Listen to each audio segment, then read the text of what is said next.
Welcome to voice of Tamil viewers. இன்னைக்கு அதாவது மே 13ஆம் தேதி திரும்பவும் சட்டசபை 3வது நாளாக கூடுச்சு. அதாவது தாவேகாவினர் அவங்களுடைய நம்ம தளபதி அவருடைய பெரும்பான்மையை நிரூபிக்கணும் அப்படின்ற ஒரு நிகழ்வு சட்டசபையில் நடந்தது. எல்லாருமே லைவ் பார்த்துருப்பீங்க அப்படின்னு எனக்கு தெரியும்.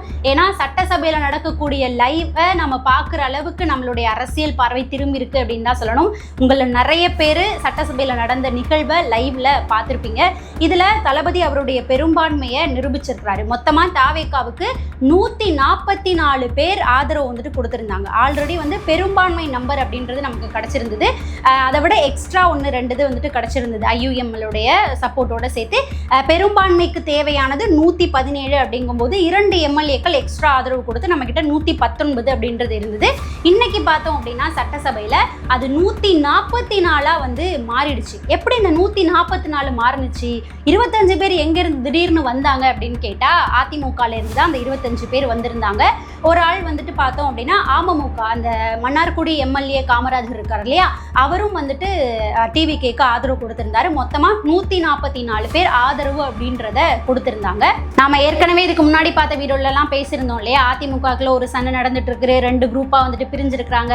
அதுல வந்து CV சண்முகம் அதுக்கப்புறம் வேலுமணி அவர்களுடைய தலைமையில ஒரு 30 பேர் வந்துட்டு பேசிட்டு இருக்கிறாங்க. அவங்க எல்லாருமே வந்து TVKக்கு ஆதரவு கொடுக்கறதா கூட பேட்டிலாம் கொடுத்திருந்தாங்க.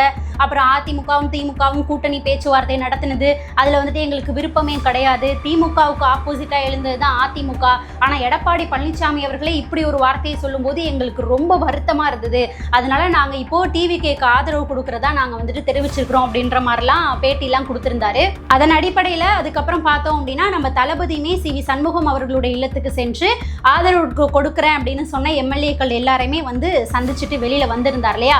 அதுக்கப்புறமும் கூட இப்போ பார்த்தோம் அப்படின்னா சட்டசபையில் அவங்க எல்லாரும் வெளிப்படையாகவே TVKவுக்கு நாங்கள் ஆதரவு கொடுக்க போகிறோம் அப்படின்றதுல அந்த வாக்கெடுப்பில் அவங்களுடைய எண்ணிக்கையுமே வந்து காட்டியிருந்தாங்க.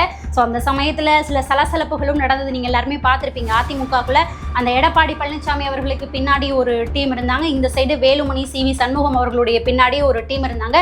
2 பேருக்கும் இடையில சில சலசலப்புகள் பேச்சுவார்த்தைகள் நடந்தது. வேலுமணி அவர்களுக்கு எப்படி நீங்கள் பேசுறதுக்கு வாய்ப்பு கொடுத்தீங்க அப்படின்னு எடப்பாடி பழனிசாமி அவர்களுடைய தரப்புலேருந்து கேட்க போய் சலசலப்புகள் நடந்தது எல்லாமே வந்துட்டு நீங்கள் பார்த்துருப்பீங்க.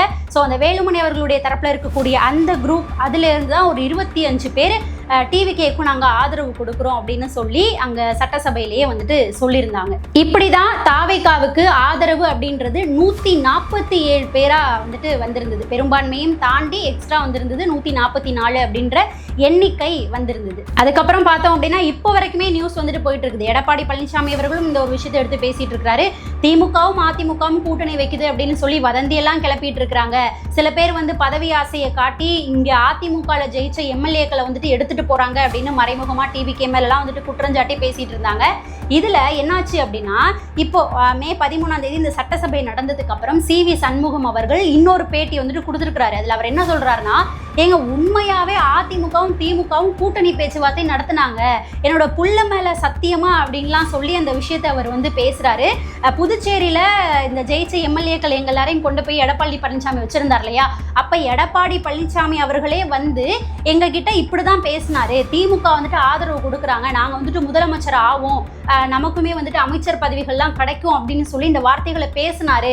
எங்களுக்கு ரொம்ப வருத்தமா இருந்தது. அதுக்கப்புறம் தான் நாங்கள் வந்து TVKக்கு ஆதரவு கொடுக்க போறோம் அப்படின்ற முடிவையே வந்துட்டு நாங்கள் அதுக்கப்புறம் தான் எடுத்தோம் அப்படின்னு சொல்லி இப்போவுமே திரும்பவும் வந்து செய்தியாளர்களுக்கு முன்னாடி பேசியிருக்கிறாரு. அது மட்டும் இல்லாமல் இன்னொரு விஷயமும் சொல்லியிருக்கிறாரு. என்னன்னா, அதிமுகவும் திமுகவும் சேர்ந்து பொதுவான ஒரு ஆளை வந்துட்டு முதல்வராகலாம், நம்ம எல்லாரும் அமைச்சரவையில் இடம் பெற்றுக்கலாம் அப்படின்ற ஒரு பேச்சுவார்த்தையும் நடந்தது. அதாவது திருமாவளவன் அவர்களை முதல்வராக்கிக்கலாம், அதிமுகவும் திமுகவும் ஆதரவு கொடுக்கலாம், அவங்க எல்லாரும் அமைச்சரவையில் இடம்பெற்றிருக்கலாம் அப்படின்ற பேச்சுவார்த்தையும் நடந்தது. ஆனால் திருமாவளவன் அவர்களை முதல்வராக்குறதுக்கு எடப்பாடி பழனிசாமி அவர்கள் ஒத்துக்கலை. ஆனால் முதலமைச்சராக நான் தான் ஆவேன், அவரெல்லாம் ஆக்குறதுக்கு நான் ஆதரவு கொடுக்க முடியாது, திமுக வேணா எங்களுக்கு ஆதரவு கொடுக்கட்டும் அப்படின்ற மாதிரி எடப்பாடி பழனிசாமி அவர்கள் சொன்னார் அப்படின்ற விஷயத்தையும் CV சண்முகம் அவர்கள் இன்னைக்கு செய்தியாளர்களுக்கு முன்னாடி கொண்டு வந்து வச்சிருக்காரு. ஓகே, இப்படிதான் அதாவது அதிமுகல இருந்து 25 பேரும் அதுக்கப்புறம் அமமுக கட்சி காமராஜ் அவர்கள், ஸோ அவருடைய ஒரு கவுண்டும் ஆட் ஆகி தான் தமிழக வெற்றி கழகத்துக்கு 144 ஆதரவு அப்படின்ற அந்த பெரும்பான்மை நிரூபிக்கிறதுக்கான எண்ணிக்கை வந்துட்டு கிடைச்சது. அடுத்ததா இன்னொரு விஷயத்துக்குள்ள போகலாம். சட்டசபையில நடந்த நிகழ்வுகள், பேச்சுவார்த்தைகள், விவாதங்கள் குறித்த விஷயத்துக்குள்ள போகலாம். சட்டசபையில பரவலா நிறைய பேர் வச்ச குற்றச்சாட்டு, அதாவது நம்ம தளபதி மேல, தமிழ்நாட்டினுடைய முதல்வர் மேல எல்லாரும் வச்ச குற்றச்சாட்டு என்ன அப்படின்னு பார்த்தா, ஒரு ஜோதிடருக்கு நீங்க எப்படி அரசு பதவி கொடுப்பீங்க, அவருக்கு என்ன தெரியும், அதாவது ஒரு ஜோதிடரா இருக்கும்போது இந்த நேரத்துல இதை செய்யுங்க, அந்த நேரத்துல அதை செய்யுங்க, நல்லது நடக்கும் அப்படின்னு சொல்லும்போது அரசாங்கத்தை எப்படி நடத்த முடியும், ஒரு ஜோதிடருக்கு நீங்க எப்படி அரசு பணி கொடுப்பீங்க, அரசு பதவி எப்படி நீங்க கொடுப்பீங்க அப்படின்ற ஒரு கேள்வி பரவலா நிறைய பேர் வச்சிருந்தாங்க. பிரேமலதா அவர்கள், வன்னியரசு அவர்கள், அதுக்கப்புறம் டிஎம்கேல இருந்து சில பேரும் வந்துட்டு இந்த ஒரு கேள்வியை முதல்வர் அவர்களுக்கு எடுத்து வச்சாங்க. இதுக்கு நீங்க விளக்கம் கொடுத்தே ஆகணும், எப்படி நீங்க ஆக்க முடியும் அப்படின்னு சொல்லிட்டு குற்றச்சாட்டை எடுத்து வச்சாங்க. ஆக்சுவலா இவங்க எல்லாரும் வைக்கக்கூடிய இந்த குற்றச்சாட்டு, கேள்வி அப்படின்றது ஏற்புடையது தான். நிறைய பேர் சோஷியல் மீடியாலையும் பார்த்தீங்க அப்படின்னா, அதாவது டிவிக்கே உடைய ஐடி விங்ஸே பார்த்தோம் அப்படின்னா பாதி பேர் பார்த்தோம் அப்படின்னா தளபதி எடுத்திருக்கக்கூடிய இந்த முடிவு தப்பு அப்படின்னு சொன்னாங்க, பாதி பேர் தளபதி எடுத்திருக்கக்கூடிய இந்த முடிவு சரி அப்படின்னு சொன்னாங்க. அதாவது நம்பிக்கையான ஒரு ஆளை தான் அந்த இடத்துல வைக்க முடியும். அவருக்கு கொடுத்த பதிவு, அந்த ஜோதிடருக்கு கொடுத்த பதவி அப்படின்னா என்னன்னு பார்த்தோம்னா, ஆஃபீஸர் ஸ்பெஷல் டியூட்டி அப்படின்ற ஒரு பதவி தான் வந்துட்டு அவருக்கு கொடுத்துருந்தாங்க. அரசு பதவியாக வந்து கொடுத்துருந்தாரு தளபதி, நியமனமும் செஞ்சிருந்தாரு அரசு பதவி கொடுத்து.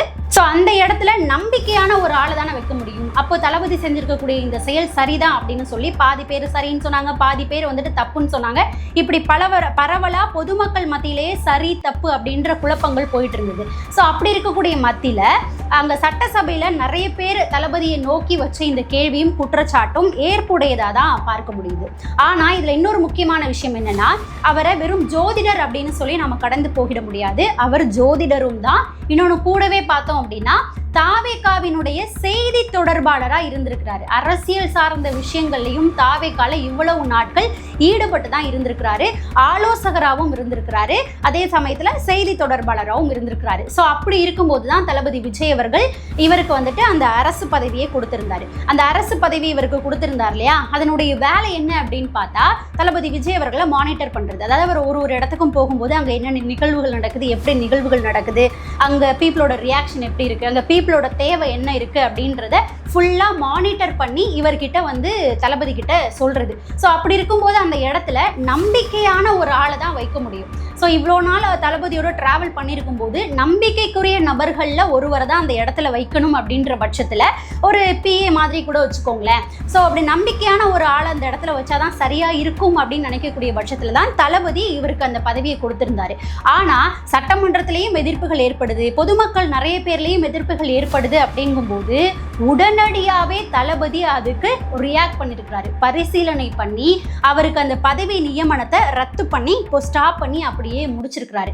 அதுவும் எப்போ நடந்திருக்கு அப்படின்னு பாருங்க, அந்த சட்டமன்ற நிகழ்வுகள் நடந்து முடிஞ்ச வெறும் 1 மணி நேரத்துக்குள்ளேயே தளபதி இந்த முடிவை எடுத்து அறிவிப்புமே வெளியாயிருக்குது.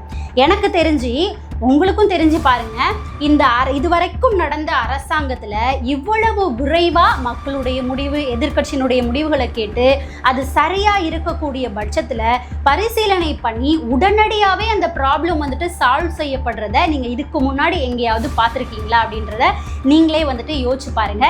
தளபதி இந்த இடத்துல இன்னொரு விஷயமும் சொல்லியிருப்பாரு. சட்டசபையில் நடந்த பேச்சில் தளபதி அவர்கள் பேசும்போது ஒரு விஷயத்தையும் சொல்லியிருப்பாரு.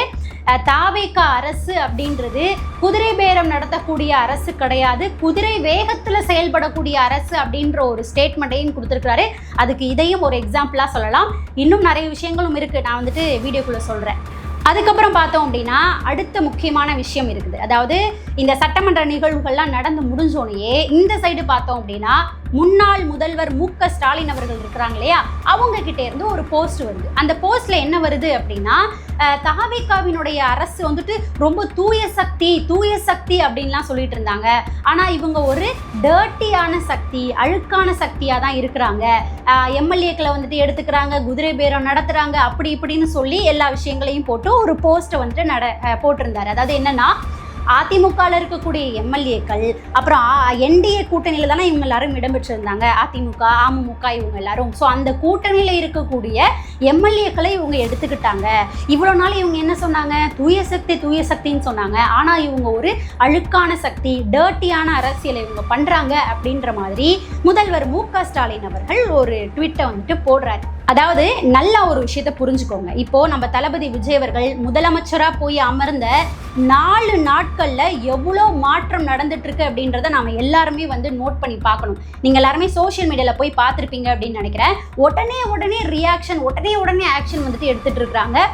ஒரு இடத்துல அப்படி தான் ரோட்டில் வந்து இந்த சாக்கடை அது எல்லாமே ஓடி மக்கள் நடமாட முடியாமல் கொசுத்தொல்லை அதிகமாக அந்த மாதிரி ஒரு விஷயம் நடந்துட்டு இருந்திருக்கு. உடனே அதை வந்துட்டு வீடியோ ஷூட் பண்ணி சோஷியல் மீடியாவில் போட்டிருக்கிறாங்க. அதுக்கப்புறம் உடனடியாகவே அதுக்கு ஆக்ஷன் எடுக்கப்பட்டு அந்த இடத்தெல்லாம் கிளியர் பண்ணி கொடுத்துருக்குறாங்க. ஸோ அடுத்ததாக பார்த்தோம் அப்படின்னா இன்னொரு இடத்துல ஒரு பெண்மணி தான் அந்த வீடியோ வந்துட்டு போட்டிருந்தாங்க. ஒரு பொண்ணு அவங்க வீட்டுக்கு பக்கத்தில் கொஞ்சம் தூரத்துலேயே டிஸ்டன்ஸ்லேயே வந்துட்டு 2 ஒயின் ஷாப் இருந்திருக்கு. ஸோ எப்போ பார்த்தாலும் அந்த இடத்துல அவங்க வீட்டுக்கு அந்த தெருவில் பார்த்தோம் அப்படின்னா குடிச்சிட்டு வந்து தகராறு பண்ணுறது, வரப்போகிறவங்களெல்லாம் அவ்வளோ சுதந்திரமாக நடந்து போக முடியாமல் அந்த மாதிரி நிகழ்வுகள் நிறைய நடந்திருக்குது. குடிச்சிட்டு வந்து எல்லாரும் ரகலை பண்ணிட்டு இருக்கக்கூடிய நிகழ்வுகள் நடந்திருக்கு. அது அந்த பொண்ணு அப்படியே வீடியோ எடுத்து பேசி சோஷியல் மீடியாவில் போட்டிருந்தாங்க. அந்த பொண்ணு பேசின உடனடியாகவே வந்து நடவடிக்கை எடுக்கப்படுது. உடனே போயிட்டு அந்த பகுதியினுடைய போலீஸார் அங்கே போய் இறங்குறாங்க, இந்த விஷயத்தெல்லாம் கிளியர் பண்ணுறாங்க. அங்கே ஒரு போலீஸையுமே வந்துட்டு நிற்க வச்சு பாதுகாப்பு கொடுக்குறாங்க. ஸோ உடனே வந்துட்டு ரியாக்ஷன் நடக்குது. அந்த பொண்ணு அதையுமே வந்துட்டு வீடியோ எடுத்து சோஷியல் மீடியாவில் போட்டிருந்தாங்க. ஸோ உடனே வந்துட்டு ரியாக்ஷன் அப்படின்றது நடக்குது. இது வரைக்கும் இந்த மாதிரி உடனே நடவடிக்கை அப்படின்றது இதுவரைக்கும் நடந்ததே கிடையாது. அது நம்ம தளபதி வந்ததுக்கு அப்புறம் தான் நடக்குது அப்படின்றது தான் உண்மையான விஷயம். ஸோ இப்படிப்பட்ட ஒரு அரசு நம்ம தமிழ்நாட்டுக்கு வேணும். அப்படி இருக்கும்போது பெரும்பான்மையை நிரூபிக்கிறதுக்கு சில நம்பர்ஸ், சில எம்எல்ஏக்கள் கம்மியாக இருக்கும்போது அடுத்த பக்கத்தில் இருக்கிறவங்க தான் வந்துட்டு ஆதரவு கொடுக்க முடியும். அவங்களுடைய ஆதரவு அப்படின்றத தளபதி எடுத்துக்கிட்டே தான் ஆக முடியும். ஸோ இந்த இடத்துல கூட நீங்கள் கேட்கலாம், ஏன் வந்துட்டு ரீஎலெக்ஷனுக்கு போகலாம்ல அப்படின்னு கேட்கலாம். ரீஎலெக்ஷனில் இருக்கிற ரிஸ்க் பற்றி நான் ஏற்கனவே ஒரு வீடியோவில் சொல்லியிருந்தேன். இப்போ ரீஎலெக்ஷன் அப்படின்றது உடனடியாலாம் வைக்க மாட்டாங்க. 6 மாதம் குடியரசுத் தலைவருடைய ஆட்சி அப்படின்றது வரும். இது யாருடைய ஆட்சி மாதிரி இருக்கும் அப்படின்னா முடிஞ்ச அளவுக்கு மத்திய அரசு தான் வந்துட்டு உள்ளே வருவாங்க. அதாவது வந்துட்டு ஆளுநர் நம்ம தளபதிக்கு பதவி பிரமாணம் செஞ்சு வைக்கிறதுக்கே எவ்வளோ இழுபறி இழுத்துக்கிட்டு இருந்தாங்க, என்னென்ன சாக்கெல்லாம் சொல்லிட்டு இருந்தாங்க அப்படின்றத நாம எல்லாருமே பார்த்தோம். தளபதி அந்த சிஎம் சீட்டில் போய் உட்கார்றதுக்குள்ளே எவ்வளோ இழுபறி இழுத்து ஆளுநரை கொண்டு போனாங்க, மத்திய அரசினுடைய தலையீடு எவ்வளோ இருந்தது அப்படின்றத நம்ம பார்த்தோம்.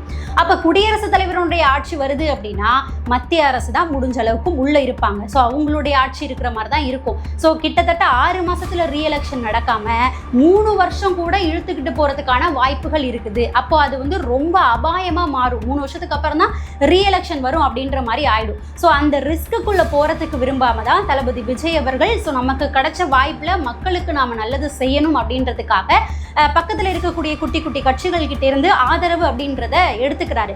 ஸோ அப்படி தான் வந்துட்டு விசிக கிட்ட இருந்து கம்யூனிஸ்ட் கட்சி கிட்ட இருந்தெல்லாம் வந்துட்டு ஆதரவு அப்படின்றத எடுத்துக்கிட்டாரு.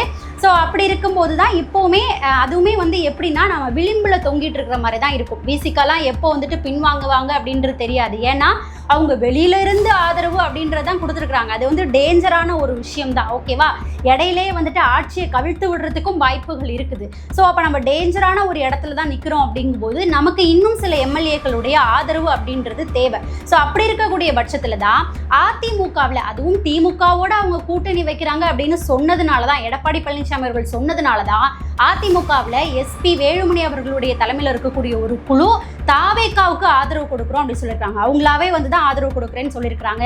ஸோ நமக்கும் இது தேவை அப்படின்றதுனால தான் தளபதி அந்த ஆதரவு அப்படின்றதையே எடுத்துக்கிறாரு. ஸோ இந்த இடத்துல கூட எதிர்க்கட்சி தலைவர் உதயநிதி ஸ்டாலின் அவர்கள் சட்டசபையில் பேசும்போது எங்களுடைய கூட்டணி கட்சிகள், அதுக்கப்புறம் நீங்கள் இது வரைக்கும் மற்றும் சிலர் அப்படின்னு சொல்லிக்கிட்டு இருந்த அந்த என்டிஏ கூட்டணி கட்சியில் இருக்கக்கூடிய எம்எல்ஏக்கள்னு இப்படி எல்லார்கிட்ட இருந்தும் கடன் வாங்கி தான் நீங்கள் வந்துட்டு ஆட்சி அமைக்கிறீங்க, உங்களுக்கு பெரும்பான்மையே கிடையாது, எங்களோட ஆதரவோடு தான் நீங்கள் வந்துட்டு ஆட்சி அமைக்கிறீங்க அப்படின்னு சிறுமைப்படுத்திக்கிட்டே இருக்கிறாரு. ஓகே, நாங்கள் வந்துட்டு பக்கத்தில் இருக்கக்கூடிய எம்எல்ஏக்களை வந்துட்டு கடன் வாங்கிட்டு தான் இருக்கிறோம். எதுக்கு கடன் வாங்கிட்டு இருக்கிறோம்? மக்களுக்கு நல்லாட்சி கொடுக்கணும் அப்படின்றதுக்காக தான் கடன் வாங்கிட்டு இருக்கிறோம்.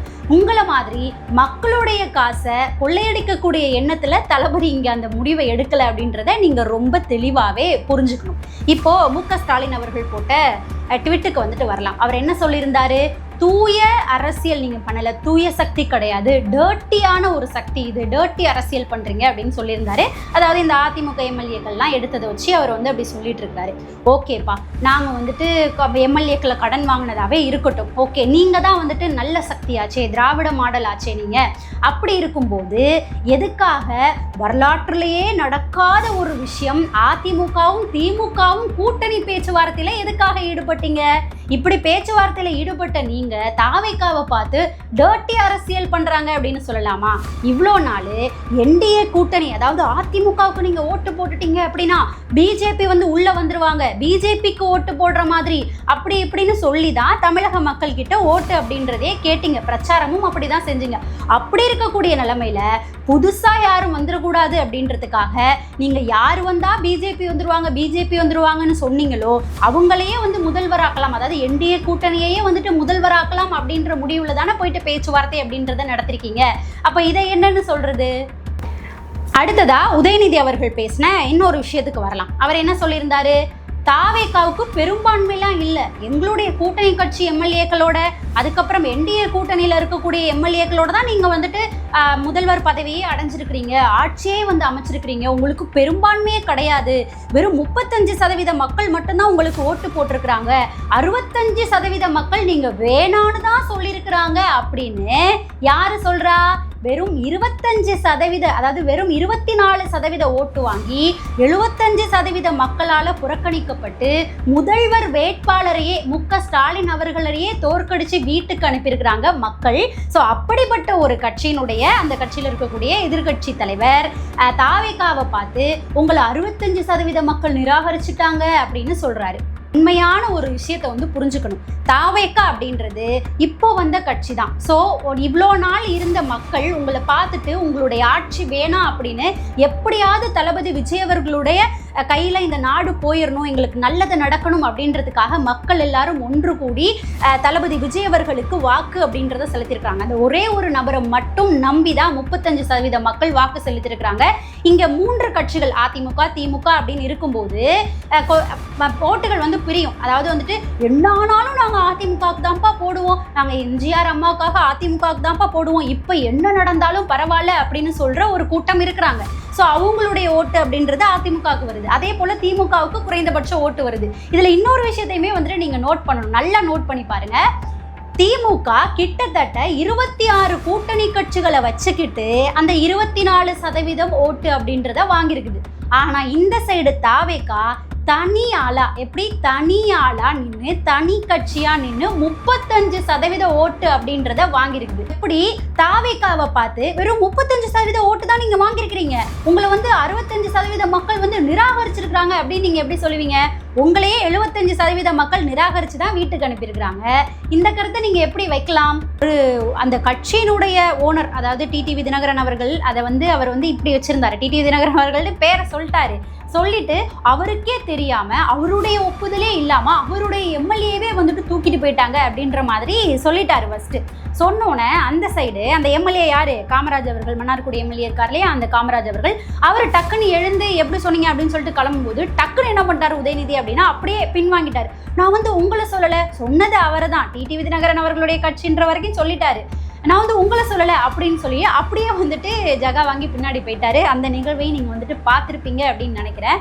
அடுத்ததாக பார்த்தோம் அப்படின்னா உதயநிதி அவர்கள் இன்னொரு விஷயத்தையும் எடுத்து வச்சு பேசியிருந்தார். அதாவது ஒரே உருட்டினாரு அப்படின்ற மாதிரி தான் சொல்ல முடியும். என்ன சொல்லியிருந்தாருன்னா, டிவிகே அரசுக்கு, அதாவது தளபதி விஜய் அவர்களுக்கு ஏன் ஓட்டு போட்டோம் அப்படின்னு சொல்லி ஓட்டு போட்ட மக்கள் எல்லாமே இப்போ வந்து புலம்புறாங்களாம். எதுக்காகப்பா ஓட்டு போட்டோம் அப்படின்னு சொல்லி எல்லாருமே வந்து வருத்தப்பட்டு உட்காந்துட்டு இருக்கிறாங்களாம். நிறைய பேர் சோஷியல் மீடியாவில் வந்துட்டு கமெண்ட்லாம் போட்டுட்டு இருக்கிறாங்களாம், ஏன்ப்பா வந்துட்டு டிவிகேக்கு ஓட்டு போட்டோம் அப்படின்னு சொல்லி.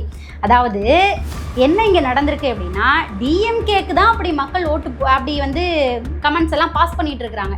இவர் என்ன ஆயிட்டாரு அப்படின்னா கன்ஃபியூஸ் ஆயிட்டாரு. டிஎம்கேக்கு வந்திருக்கக்கூடிய கமெண்ட்ஸை டிவிகேக்கு வந்தது அப்படின்னு நினச்சி சட்டசபையில் வந்து நின்று உருட்டிட்டு இருக்கிறாரு அப்படின்னு தான் சொல்லணும். அதாவது உதயநிதி அவர்கள் சோஷியல் மீடியாவில் நடந்துட்டு இருக்கக்கூடிய விஷயங்கள், நாட்டில் தளபதி விஜய் அவர்கள் முதல்வராக பதவியேற்றதுக்கு அப்புறம் நடந்துட்டு இருக்கக்கூடிய மாற்றங்கள் எதையுமே பார்க்கல போல, சோஷியல் மீடியா சைடே வந்துட்டு பார்க்கல போல.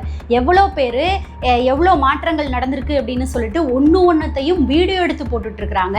அதாவது ஏதாவது ஒரு நிகழ்வு நடக்குது, ஏதாவது ஒரு உதவி வேணும் அப்படின்னா அதை உடனே வீடியோ எடுத்து போடுறாங்க, அதுக்கு உடனே வந்து நடவடிக்கைகள் எடுக்கப்படுது, டக்குன்னு சொல்யூஷன் அப்படின்றது தளபதி வந்து கொடுத்துட்டு இருக்காரு. அதையும் வீடியோவா ஷூட் பண்ணி சோஷியல் மீடியால போட்டுட்டு இருக்காங்க. அது மட்டும் இல்லாம எக்கச்சக்கமான கமெண்ட்ஸ் வந்துட்டு இருக்குது. சரியான நபரை தான் வந்துட்டு நாம தேர்ந்தெடுத்திருக்கிறோம், இவருடைய ஆட்சி வந்து தொடரணும் அப்படின்னு சொல்லி தளபதிக்கு சப்போர்ட்டா வரக்கூடிய அவ்வளோ கமெண்ட்ஸ் வந்துட்டு இருக்குது. ஸோ இவர் என்ன நினைச்சுக்கிட்டாருன்னா, அந்த கமெண்ட்ஸ் எல்லாம் டிஎம்கேக்கு வருது அப்படின்னு நினைச்சிட்டார் போல, டிவிகேவை தான் திட்டுறாங்க அப்படின்னு நினைச்சு இங்க வந்து உருட்டிட்டு இருக்காரு அப்படின்னு தான் எடுத்துக்கணும். இதுல இன்னொன்னு நீங்க வந்துட்டு நோட் பண்ணி பாருங்க. இந்த விஷயம் பேசியிருக்கிறார்களே சட்டசபையில், அந்த கிளிப் எடுத்து இன்ஸ்டாவில் வந்து போட்டிருக்கிறாங்க உதயநிதி அவர்கள் பேசினதை. அந்த வீடியோவுக்கு கீழே போய் பார்த்தா அவ்வளோ பேர் வந்துட்டு கமெண்ட் பண்ணியிருக்கிறாங்க. என்ன கமெண்ட் அப்படின்னா, தப்பு தான், நாங்கள் வந்துட்டு யோசிக்கிறோம் தான், வருத்தப்படுறோம் தான். எதுக்கு வருத்தப்படுறோன்னா, எப்படி உங்களுக்கு அதாவது டிஎம்கேக்கு 24% ஓட்டு எப்படி கிடச்சிது, நீங்கள் எப்படி சட்டசபைக்கு போனீங்க அப்படின்னு நினச்சி தான் நாங்கள் வருத்தப்படுறோம் அப்படின்ற மாதிரி அவ்வளோ பேர் வந்துட்டு கமெண்ட் பண்ணிட்டு இருக்கிறாங்க. வெயிட் பண்ணி பாருங்க, மாண்புமிகு எதிர்க்கட்சி தலைவர் உதயநிதி ஸ்டாலின் அவர்களே, தளபதி விஜய் அவர்களுடைய ஆட்சியில தமிழ்நாடு எவ்வளோ மாற்றத்தை காண போகுது அப்படின்னு வெயிட் பண்ணி பாருங்க. இதுல இன்னொன்று பாத்தீங்களா, சட்டசபை லைவ் பார்த்த எல்லாருக்குமே வந்து தெரிஞ்சிருக்கும். நம்ம நிறைய தடவை பார்ப்பீங்க. அதாவது டிஎம்கே வந்துட்டு நம்ம அடிக்கடி வந்து வெளிநடப்பு அப்படின்னு சொல்லி சட்டசபையிலேருந்து பாதிலே வந்துட்டு கிளம்பி போயிடுவாங்க. இந்த நிகழ்வு வந்துட்டு இன்னும் அடிக்கடி நடக்கும், நீங்க எல்லாருமே பார்க்கலாம். அதாவது என்ன பண்ணாங்க அப்படின்னா, ஃபுல்லாக இவங்களுக்கு தோன்றது கேள்வி உருட்டு எல்லாத்தையும் ஃபுல்லாக எடுத்து பேசி வச்சுட்டு நாங்கள் வெளிநடப்பு பண்ணுறோம் அப்படின்னு சொல்லிட்டு வெளில கிளம்பி போயிடுறாங்க. ஏன்னா இதுக்கு வந்து தளபதி பதில் சொல்லிட்டாருன்னா அதுக்கு அவங்க கிட்டே இருந்து எதிர் பதில் சொல்ல முடியாது இல்லையா. தளபதி பதில் சொல்கிறதுக்கு முன்னாடி அவருடைய பேச்சுகளை கேட்கறதுக்கு முன்னாடியே வெளிநடப்பு பண்ணுறோம் அப்படின்னு சொல்லி கடன்னு அவங்களுடைய கேள்வி அவங்க பேசணும்னு நினச்சதெல்லாம் பேசி வச்சுட்டு எந்திரிச்சு வெளியில் போயிட்டாங்க. இந்த நிகழ்வு இன்னமும் அடிக்கடி நடக்கும் பாருங்கள். வெளிநடப்பு அப்படின்னு சொல்லிட்டு வெளியில் எந்திரிச்சு போயிட்டே இருப்பாங்க. அதாவது தளபதி ஒரு ஆள் பேசும்போதும் என்னெல்லாம் பேசுகிறாங்க அப்படின்றத வந்துட்டு நோட் பண்ணி வச்சுக்கிட்டே இருந்தார். அது சரியாக இருக்கக்கூடிய பட்சத்தில் அதை மாற்றணும் அப்படின்ற இடத்துலையும் தளபதி இருக்கிறாரு. அதுக்கு உதாரணமாக நீங்கள் இதை கூட பார்க்கலாம். அதாவது இந்த ஜோதிடருக்கு ஏன் வந்துட்டு அரசு பதவி கொடுத்தீங்க அப்படின்றது யோசிச்சு பரிசீலனை பண்ணி அவங்க வச்ச குற்றச்சாட்டு சரி அப்படின்ற பட்சத்தில் உடனே வந்துட்டு அதுக்கான ஆக்ஷனுமே வந்துட்டு எடுக்கிறாரு. ஸோ அப்படி இருக்கும்போது நீங்கள் நல்ல குற்றச்சாட்டுகளை வச்சா அது எல்லாத்தையுமே தளபதி எடுத்துக்கிட்டு மாற்ற தான் செய்வார். ஸோ தேவையில்லாத குற்றச்சாட்டுகளை வைக்கும்போது அதுக்கு பதிலடியும் கொடுப்பாரு. ஸோ எல்லாத்தையுமே வந்துட்டு நோட் பண்ணுறாரு. இவர் பேசுறதுக்குள்ளேயே வெளிநடப்பு பண்ணிட்டு வெளியில் போயிட்டாங்க. இது எல்லாத்துக்கும் சிறந்த பதிலடியாக தளபதி வந்துட்டு அவர் பேசும்போது ஒரு வார்த்தையை சொல்லியிருந்தாரு. நீங்கள் எல்லாருமே கேட்டிருப்பீங்க அப்படின்னு நினைக்கிறேன். அதாவது துள்ளி குதிச்சுக்கிட்டு இது எல்லாத்துக்கும் பதில் சொல்லக்கூடிய அரசு டிவிகே அரசு கிடையாது, நாங்கள் செயலில் காட்டுவோம் அப்படின்ற ஒரு ஸ்டேட்மெண்ட்டை தளபதி எல்லாருக்குமே வந்து பதிலடியாக கொடுத்துருக்கிறாரு. நீங்களுமே வெயிட் பண்ணி பாருங்கள், தளபதியினுடைய ஆட்சி தமிழகத்தில் எப்படி இருக்க போகுது, எந்த அளவுக்கு மாற்றம் வரப்போகுது அப்படின்றத நீங்கள் வெயிட் பண்ணி பாருங்கள். அவர் ஆட்சி பொறுப்பு ஏற்றுக்கிட்ட நாளில் எவ்வளோ விஷயங்கள் தமிழ்நாட்டில் மாறி இருக்கு. 717 மதுக்கடைகள் மூட உத்தரவிட்டிருக்கிறாரு. மக்கள் ஏதாவது ஒரு பிரச்சனை அப்படின்னு சொன்னால் உடனே நடவடிக்கைகள் அப்படின்றது எடுக்கப்படுது. அதுக்கு அடுத்துதான் இந்த போதை கலாச்சாரத்தை ஒழிக்கிறதுக்கு 65 இடங்களில் புதிய காவல் நிலையங்கள், அந்த போதை தடுக்கணும் அப்படின்றதுக்காக மட்டுமே அதுக்குன்னு தனியாக ஒரு 65 காவல் நிலையங்களை வந்துட்டு உருவாக்கணும் அப்படின்னு சொல்லி சைன் போட்டிருக்கிறாரு. இப்படி ஒன்றா அவர் பதவியேற்ற நாள்லேயே அவ்வளோ விஷயங்கள் அவ்வளோ மாற்றங்களை தளபதி வந்து கொண்டு வந்துட்டு இருக்கிறாரு. ஸோ வெயிட் பண்ணி பாருங்க என்ன நடக்க போகுது அப்படின்றது. சட்டசபையில் நடந்த நிகழ்வுகள் சோஷியல் மீடியாவில் எப்படி வர விஷயத்தை எப்படிலாம் உருட்டி மாற்றி கொண்டு வந்து இங்கே சேர்க்குறாங்க அப்படின்ற விஷயங்கள் எல்லாத்தையுமே வந்துட்டு இந்த வீடியோக்குள்ளே நாம் பேசியிருக்கோம். ஸோ சட்டசபையில் நடந்த நிகழ்வுகளில் நான் எதையும் நோட் பண்ணாமல் மிஸ் பண்ணியிருந்தா, நீங்கள் அந்த விஷயங்கள் எதையாவது நோட் பண்ணியிருந்தீங்க அப்படின்னா அது என்ன அப்படின்றத மறக்காமல் நம்மளுடைய கமெண்ட் செக்ஷனில் பதிவு பண்ணுங்கள். நாம் அடுத்த பதிவில் சந்திக்கலாம்.